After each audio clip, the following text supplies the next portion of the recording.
E aí pessoal, bem-vindos ao nosso canal, e aqui com vocês Marcos Vinícius, e eu vou trazer um vídeo para vocês hoje muito legal. Vou falar sobre startups. Para você que está pensando em empreender, que você tem uma ideia que você quer tirar do papel, mas você não sabe por onde começar.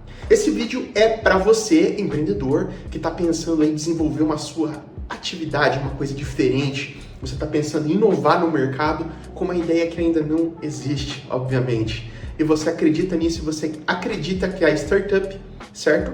É a ferramenta que você tem à disposição para você conseguir alavancar o seu negócio.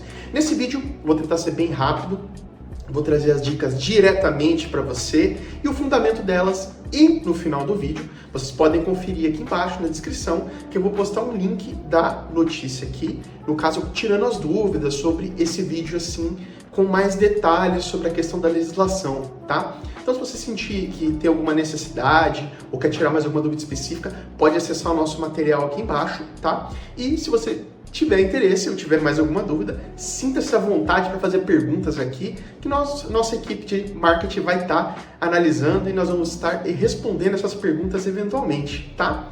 Então, só lembrando, esse vídeo aqui, ele é um vídeo, assim, educativo, um vídeo informativo voltado para a área empreendedores. Então, sem mais delongas, vamos começar falando sobre as startups. As startups, elas são empresas voltadas para o ramo de inovação. No Brasil, essas startups são regulamentadas pelo marco legal estabelecido pela Lei Complementar 182 de 2021. Além dela, nós temos uma regulamentação específica, que é uma resolução do CGSIM, cujo os links também estão no nosso material, cujo link está aqui na descrição. Basicamente, uma startup ela é uma empresa focada em inovação. A startup é para aquela empresa que ainda está naquela fase embrionária. Então, para você, empresário, que pensa em desenvolver uma empresa, a startup é a porta de entrada. E por onde você vai fazer essa entrada? Basicamente, hoje você tem a opção, algo que antes não havia, de você optar pelo Inova Simples, que é algo que eu vou tratar na sequência. Mas agora, afinal, Marcos, quais são os requisitos para minha empresa ser enquadrada como uma startup propriamente dito? Bom, a sua empresa ela precisa ter pelo menos até 16 milhões de faturamento, um CNPJ de no máximo até 10 anos e ela tem que ser voltada para atividades de inovação, ok? Isso é muito importante para vocês. Agora eu vou falar sobre o Inova Simples. O que é o Inova Simples? O Inova Simples é basicamente um regime, certo? Diferenciado para as empresas voltadas para startup. O Inova Simples ele tem um limite muito pequeno, é um limite de R$81 mil somente, tá? Equivalente ao MEI. Por que eles colocaram um limite tão pequeno? Vocês se perguntam, R$81 mil para uma startup? Bom, basicamente a intenção era que a startup ela não vendesse esses produtos e esses serviços durante um prazo muito longo. Então esse período, no caso inicial dela, embrionário, ele seria para você trabalhar com a parte de protótipos na sua empresa. Então a intenção não é que você permaneça eternamente nesse regime. Obviamente a lei permite que você depois faça alteração desse regime para um outro enquadramento societário que você pode estar optando ali mediante a consulta com o profissional, obviamente, tá?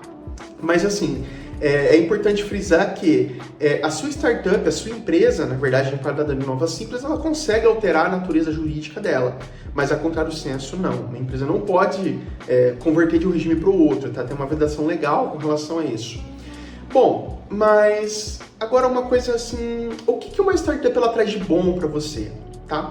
Qual é o benefício de uma startup? Bom, a startup ela vai facilitar algumas coisas na sua vida. A primeira dela é a captação de recursos. Hoje existem várias linhas de crédito governamentais e várias cooperativas de crédito, instituições financeiras mesmo, que fornecem esses empreendedores que estão aí, no caso, criando tecnologias inovadoras no mercado como fonte de renda, de fomento, de investimento para esses primeiros anos de atividade da sua startup. Então, assim, você consegue linhas de crédito a preços muito competitivos, né? Então, acaba sendo muito vantajoso para você. A outra coisa que é muito interessante dentro das startups, que o pessoal pergunta muito, é sobre os investidores anjos. Então, assim, alguns de vocês já assistiram, por exemplo, aquele programa de TV, né, o Shark Tank. O Shark Tank ele trata justamente uma questão sobre isso, tá? De certa forma, aquilo é o que nós podemos chamar de investidores anjo.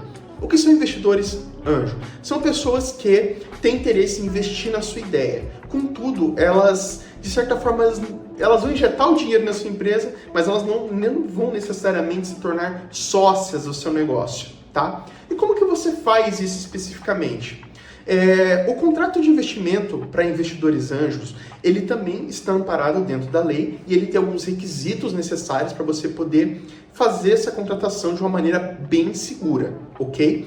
Então, assim, existem alguns limites também dentro desse contrato, não com relação ao limite de investimento, mas, por exemplo, com relação ao tempo de retorno. Existem possibilidades de você estar colocando, por exemplo, esse aporte desse investidor anjo dentro da sua empresa e você está pagando para ele durante 2 anos, no caso, que é o que a lei estabelece, lucros e dividendos ali ou valores pré-estabelecidos com relação a esse investimento que foi feito. Ao final, você faz a restituição desse montante e durante esse tempo você vai pagando ali, no caso, algum rendimento ou alguma coisa que vocês podem combinar a respeito para poder utilizar esse dinheiro. Aí vocês perguntam, mas poxa, eu posso oferecer uma fração da minha empresa para esse investimento? Claro que você pode. Mas a maioria das pessoas que optam pelo investidor anjo, a maioria delas estão focadas em captar recursos, não em tornar outras pessoas proprietárias da ideia dela, né? Como se fossem vários donos juntos. Então, assim, o contrato de investidor anjo é uma coisa muito importante que você está elaborando se você está pensando em captar recursos para sua empresa com outras pessoas, não só instituições financeiras, né? Mas pessoas que têm interesse em investir na sua ideia. Então, nesse caso, o contrato de investidor anjo é uma coisa muito interessante para vocês. Aqui no link da descrição tem a notícia, no caso, vinculando essas informações específicas, quais são os requisitos e a legislação que regulamenta os contratos de investidores anjos, né? Outro benefício muito interessante das startups, né, e das empresas especificamente vinculadas ao Inova Simples é que elas têm uma tramitação preferencial dentro do INPI. Ou seja, se você precisar registrar a sua marca, a sua patente, a sua empresa que está enquadrada no Inova Simples, tá? Ela vai ter uma preferência em relação às outras empresas que estão ali pleiteando o registro também. Isso porque essas empresas elas estão voltadas para a inovação. Então a inovação, ela demanda uma ideia assim de exclusividade, de coisa nova. Então assim, a legislação se preocupou em estar acelerando o processo de patente dessas ideias para proteger esse empreendedor que está iniciando nesse mercado de inovação. Bom, basicamente com relação a isso, o sistema mesmo de criação das empresas pelo Inova Simples, eles são extremamente simplificados. Você pode fazer pelo próprio site do governo federal, é extremamente rápido, tá? Você mesmo pode estar fazendo essa criação. É óbvio que é recomendável que você contate um contador e contate também um advogado a respeito do tema para você estar preenchendo corretamente. Mas se você tiver alguma noção da parte de empresas ou você tem uma boa noção na parte assim de administração, de contabilidade, você não vai ter maiores dificuldades ali para poder estar preenchendo esse formulário, porque ele é bem intuitivo. Mas se você tiver alguma dúvida específica, é sempre importante você estar procurando aí um advogado especialista ou um contador especialista aí nesse nicho específico para estar te auxiliando. Pessoal, vou encerrando por aqui o nosso vídeo sobre startups. Fico agradecido, peço desculpa a todos pela demora para produzir novos conteúdos e fiquem ligados porque toda semana agora eu garanto para vocês que o Direito a Replay vai vir com um vídeo novo voltado para a área tributária, para auxiliar empresários a atingir o sucesso, a economizarem dinheiro e melhorar o seu nicho, ok? Pessoal, vou ficando por aqui, até mais, uma boa semana para todo mundo e não se esqueçam, se inscrevam no nosso canal, ative o sininho das notificações e compartilhe esse vídeo com seus colegas empreendedores que também têm o sonho de um dia tirar do papel aquela empresa inovadora que talvez possa ser o próximo unicórnio no nosso mercado econômico. Até mais!